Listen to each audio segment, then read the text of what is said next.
Thank you both for being with us. This is Democracy Now! We'll be back in a minute.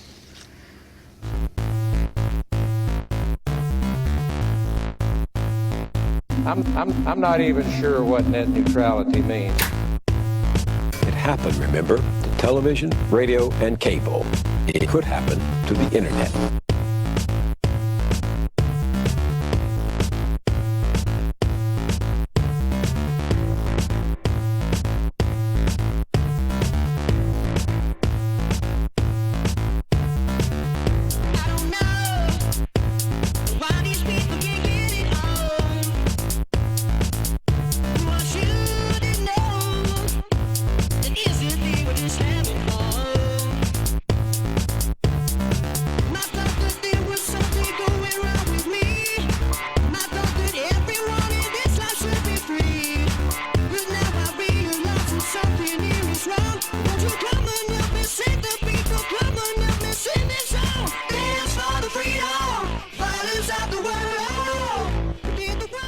This is Democracy Now!, democracynow.org, The War and Peace Report. I'm Amy Goodman. The Federal Communications Commission faced a major setback Tuesday when a federal appeals court ruled the FCC lacks the authority to prevent Internet service providers from blocking and controlling Internet traffic. The FCC's long sought to require that Internet providers give web users equal access to all websites, a concept known as network neutrality. But the decision will allow Internet service companies to block or slow specific sites and throws the future of Internet regulations into doubt. The ruling's a victory for cable giant Comcast, which challenged the FCC's authority to impose network neutrality obligations on broadband providers. In 2008, the FCC ruled that Comcast had violated federal policy by deliberately slowing its cable customers' access to a file-sharing service called BitTorrent. But Tuesday's decision overturns the FCC's order by a 3-0 vote. The ruling could also hamper the Obama administration's plans to expand broadband access across the country. White House Press Secretary Robert Gibbs told reporters Tuesday the administration is still evaluating the decision, but reiterated the president's support for net neutrality. We have not had an opportunity to fully evaluate the FCC's decision, the decision affecting the FCC, which, as you know, is an independent agency. Does the administration broadly support the notion of net neutrality? It does. It does. And the president discussed that, obviously, in the campaign. We're committed to that and committed to providing businesses with the certainty that they need as well. For more, I'm joined in Washington, D.C. by Josh Silver, the executive director and co-founder of the media reform group Free Press, freepress.net. Welcome to Democracy Now!, Josh. The significance of this ruling.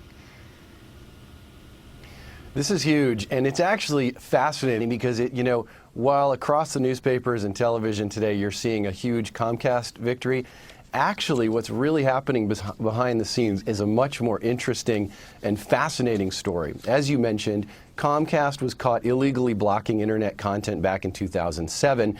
Our group brought a complaint to the FCC. Surprisingly, the Bush FCC ruled in our favor. But what was interesting is Comcast then went to the courts and said, we were not illegally blocking Internet content, but further, you, the FCC, don't even have authority to regulate us because of changes that were made back in 2002 by the Bush FCC that made it much more difficult for the FCC to regulate Internet. It kind of has come back, as my colleague Ben Scott said yesterday, it's almost like the Comcast took an axe, swung it at the FCC, cut off their arm, and then it swung around and hit Comcast in the back of the head. And what I mean by that is yesterday's ruling makes it such that the FCC cannot legally regulate any of the Internet unless the FCC themselves make some changes. This has huge implications. Keep in mind, we have a president who has avowed his commitment to net neutrality, the idea that all content moves across the Internet at the same speed. We have a huge national broadband plan that came out a month ago by the FCC with a goal of getting universal deployment. It talks about how if you want to get a job, you need to have access to the Internet. It's a national infrastructure like roads and electricity. Suddenly, the FCC can't do any of that, and they have been forced into a corner. So what we're seeing is the result of yesterday's court decision makes it so that three things could happen. Number one, the Supreme Court could overrule the federal court, but it's highly doubtful, and the Supreme Court has said, FCC, you have the choices here, you make a move. Number two, Congress could specifically say, FCC, you have authority over the internet, but that would take 60 votes. And have you looked at how difficult it is to get 60 votes in the Congress lately? The third and most likely and easiest option is the Federal Communications Commission Chairman Julius Genachowski could simply take internet policy that was moved out of a more strict regulatory bucket, if you will, back in 2002, and put it back into a tougher regulatory bucket now, and that would solve most of these problems, and it would make the cable and phone companies like Comcast and AT&T very angry. So the challenge that we have in front of us, we have an FCC chairman who says all the right things, but he has a history, albeit a short one, of not necessarily always wanting to step up and confront the cable and phone companies, which are the largest lobbyists in Washington, other than the pharmaceutical industry. So he needs to make that move. Everyone agrees that that's what needs to happen. The question is, well, will he do it? Josh Silver, what is Free Press going to do right now? So there's a few things here. First of all, I'll back up. Before I tell you what Free Press is going to do, I'm going to talk about the enormity of these issues in total. And that is, people have to remember, all media, television, radio, phone service, every type of media other than the printed page will soon be delivered by a broadband or internet connection. That means these wonky, sort of arcane rules that are being played out at the Federal Communications Commission and in the court ruling yesterday, these will shape the media for generations, what it looks like, whether independent voices like Democracy Now! Can get into the suite of options that people have across the country when they turn on a television. It will determine whether we can bridge the digital divide that currently has the United States slipping from 4th in the year 2000 to 22nd in broadband adoption and speed and affordability. It will really determine whether or not we will have a 21st century internet economy or whether we'll continue to lag behind the rest of the world. There's a few things happening. Number one, people are going in droves. Almost 2 million people have gone to SaveTheInternet.com and added their voice. People need to do that.